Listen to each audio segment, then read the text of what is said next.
अब तो हिमाचल हो या कर्नाटका हो, जहां जहां पांव पड़े मोदी जी के, वहां कांग्रेस को बड़ा लाभ हुआ। इसलिए हम उनको अपना स्टार प्रचारक मानते हैं। स्टार प्रचारक कहना इसलिए अच्छा नहीं लगता कि झूठ बहुत बोलते हैं। थोड़ा सच बोलना शुरू कर दे तो हमारे वो सबसे अच्छे स्टार प्रचारक होंगे नरेंद्र प्रधानमंत्री जी।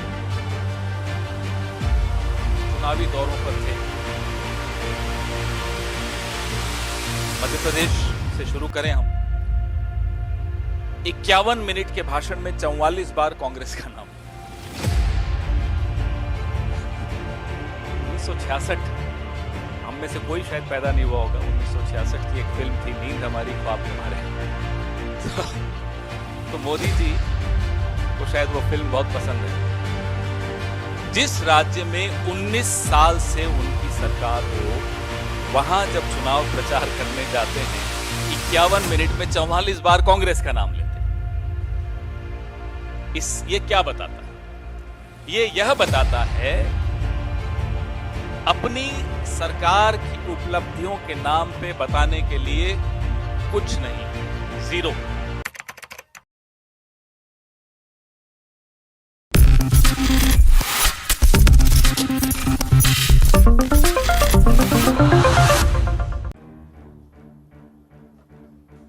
रुकना है।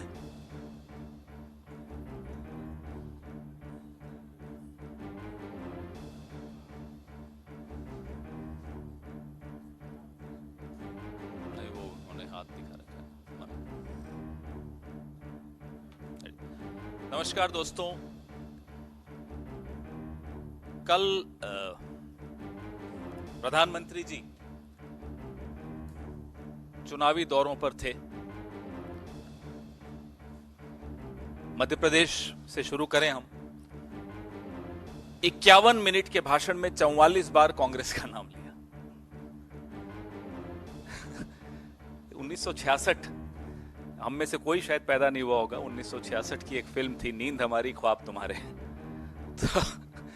तो मोदी जी को शायद वो फिल्म बहुत पसंद है। जिस राज्य में 19 साल से उनकी सरकार हो, वहां जब चुनाव प्रचार करने जाते हैं, 51 मिनट में 44 बार कांग्रेस का नाम लेते हैं। ये क्या बताता है? यह बताता है अपनी सरकार की उपलब्धियों के नाम पे बताने के लिए कुछ नहीं है, जीरो। जहां आप सत्ता में हैं, वहां भी आपको कांग्रेस का सहारा लेना पड़ रहा है। यह आपकी राज्य सरकार की हालत है, यह आपकी केंद्र सरकार की हालत है। इसीलिए कहते हैं नींद हमारी ख्वाब तुम्हारे। अब तो हिमाचल हो या कर्नाटका हो, जहां जहां पांव पड़े मोदी जी के, वहां कांग्रेस को बड़ा लाभ हुआ। इसलिए हम उनको अपना स्टार प्रचारक मानते हैं। स्टार प्रचारक कहना इसलिए अच्छा नहीं लगता कि झूठ बहुत बोलते हैं। थोड़ा सच बोलना शुरू कर दे तो हमारे वो सबसे अच्छे स्टार प्रचारक होंगे नरेंद्र मोदी जी। मध्य प्रदेश गए, वहां कहते हैं कि साहब कांग्रेस महिला विरोधी है, कांग्रेस महिला बिल का विरोध करती है। अरे साहब, कुछ तो सोच के बोलो।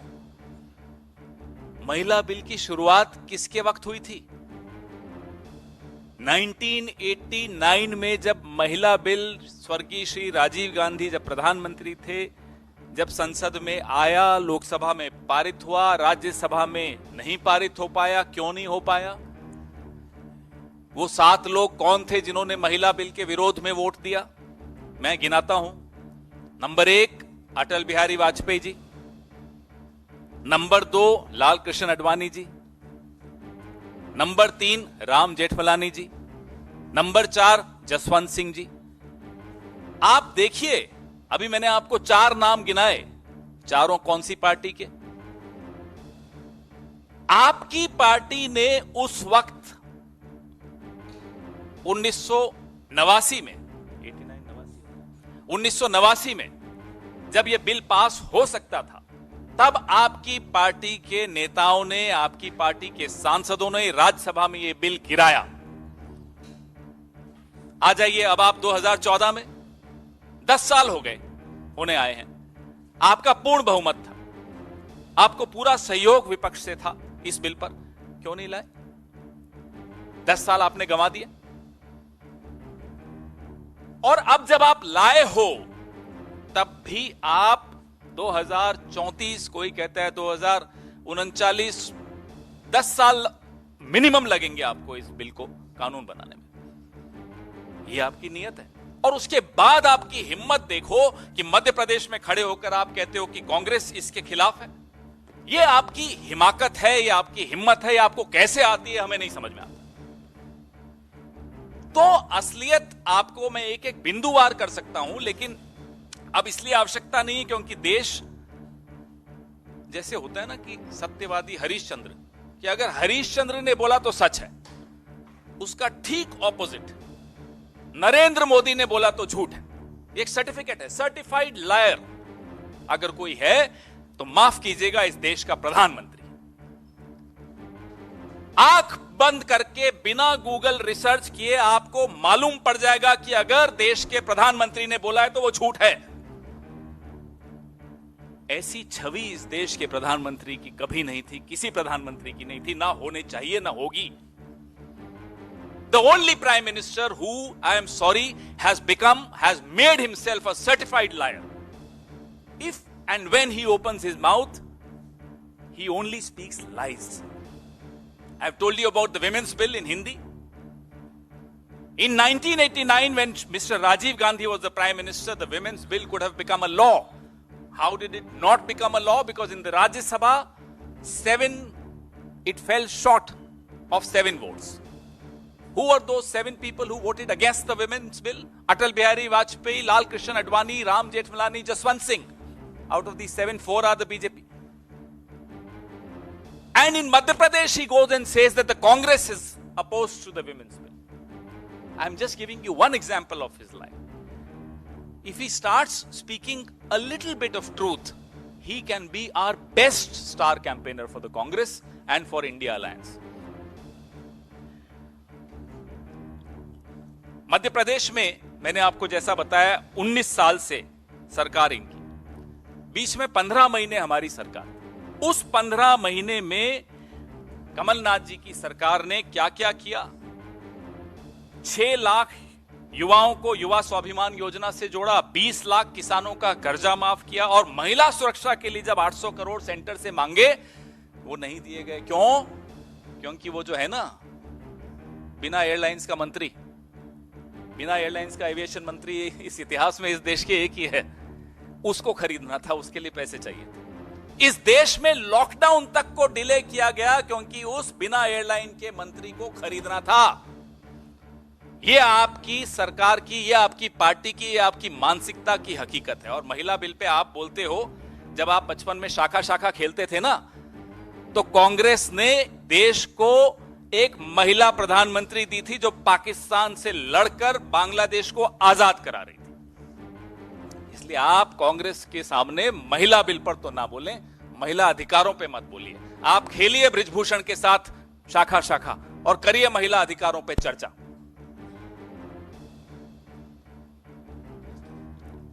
आप कहते हैं कांग्रेस को गरीबों की चिंता नहीं।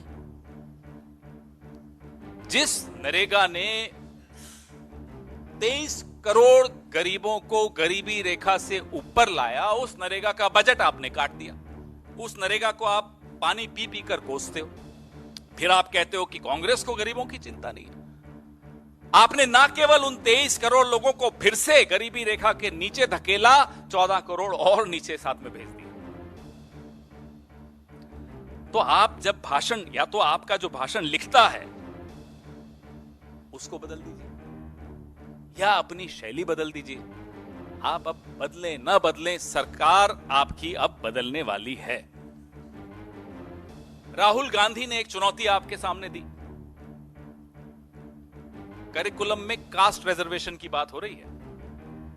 आपकी असलियत उस दिन समझ में आ गई जब संसद में एक्ट्रेसेस थी, राष्ट्रपति नहीं थी। यह मानसिकता बताता है आपकी। क्यों नहीं थी राष्ट्रपति? क्योंकि वो आदिवासी हैं। फिल्म एक्ट्रेसेस आएंगी संसद में, लेकिन राष्ट्रपति नहीं आएगी। तभी राहुल गांधी कहते हैं कि आप जातिवादी हो, आप दलितों के खिलाफ हो, आदिवासियों के खिलाफ हो, अल्पसंख्यकों के खिलाफ हो, महिलाओं के खिलाफ हो। किस मुंह से आप वोट मांगने जाते हैं? किस मुंह से आप बातें करते हैं इतनी बड़ी बड़ी? बृजभूषण को निकाल नहीं पाए, बात महिला अधिकारों की करते हैं। राजस्थान गए साहब कल, राजस्थान में अशोक गहलोत सरकार पर बरस पड़े। खुद भूल जाते हैं कि कुछ साल पहले खुद सर्टिफिकेट दे रहे थे कि कोविड में सबसे अच्छा काम किया राजस्थान सरकार। भूल गए, उम्र हो गई है, भूल जाते हैं। हमारे घर में भी बुजुर्ग हैं, भूल जाते हैं, कोई बात नहीं, उसमें हम ज्यादा नहीं बोलेंगे। और 2014 से पहले के भाषण तो खुद भी भूलना चाहते होंगे वो अपने। अब की बार मोदी सरकार वाले जो नारे थे, अब ये तो चाहते होंगे बोलने। लोग कहते हैं ना कि मेमोरी बढ़ाने की दवाई लेनी है। साहब हमारे दवाई लेते हैं कि कैसे भूलना शुरू करूं। डॉलर 75 पार अब की बार मोदी सरकार, बहुत हुआ महिलाओं पर वार अब की बार मोदी। अब ये तो भूलना ही पड़ेगा इन्हें। याद आ गया तो नींद कैसे आएगी? और जब नींद नहीं आएगी तो हमारे ख्वाब कैसे देखोगे? कहते हैं कल राजस्थान में कि गहलोत साहब ने कुछ काम नहीं किया 5 साल में 250 कॉलेज। बता दें ये इनकी किसी सरकार ने खोले हो तो बता दें, एक उदाहरण दे दें कि साहब हमारी इस फला राज्य सरकार ने 250 कॉलेज से ज्यादा खोल दिए। मैं तो सिर्फ कॉलेज की बात कर रहा हूं। स्वास्थ्य योजना करें, आयुष्मान की बात, और तुलना करें उसकी चिरंजीवी योजना से, समझ में आ जाएगा। 25 लाख का इलाज मुफ्त, यह गहलोत साहब की सरकार ने किया। फिस्कल डेफिसिट जो राजस्थान का 9.25% था आज से 5 साल पहले, आज 3% पे आ गया। यह गहलोत साहब ने हासिल किया, यह कांग्रेस सरकार ने हासिल किया। भ्रष्टाचार की बात कर रहे हैं राजस्थान में जाकर। जिस अजीत पवार को ये चक्की पीसने का वादा करवाते थे कि जेल में बैठकर वो चक्की पीसेगा, आज वो इनके साथ बैठ के बजट बनाता है। ये भ्रष्टाचार की बात करेंगे। आधुनिकीकरण, डिजिटल पेमेंट, कल इन्होंने लंबी लंबी बातें फेंकी कि कांग्रेस ने डिजिटल पेमेंट्स में कुछ नहीं किया। यूपीआई को देश में लाने के लिए आपको नोटबंदी की क्यों जरूरत पड़ी? घर में चूहे आ जाते हैं तो क्या घर को आग लगा देते हो? भाई चूहे मारने की दवाई लाओगे, पिंजरा लाओगे, अलग अलग नुस्खे आजमाओगे। घर को आग लगाते हुए कभी सुना आपने कि चूहे आ गए घर में इसलिए मैंने घर को आग लगा दी? यह हुआ डिजिटल पेमेंट लाने के लिए नोटबंदी कर दी। बताइए कोई क्या बोले इस व्यक्ति को? अब हमें नहीं मालूम कि पूरी शाखा ऐसे ही लोग उत्पन्न करती है या ये एक अपवाद है, हमें नहीं मालूम। हम तो कभी शाखा गए नहीं, न जाएंगे। लेकिन कुछ तो है शाखा में जहां ऐसे नमूने आते हैं। घर में चूहे आ गए, आग लगा दो। कमाल है साहब। संसद की नई बिल्डिंग है, उसका एक तरह से उद्घाटन है, राष्ट्रपति को मत बुलाओ, एक्ट्रेसेस बुला दो। बताओ ये कौन इनको सलाह देता है? कहां से इनके दिमाग में ये बातें आती हैं?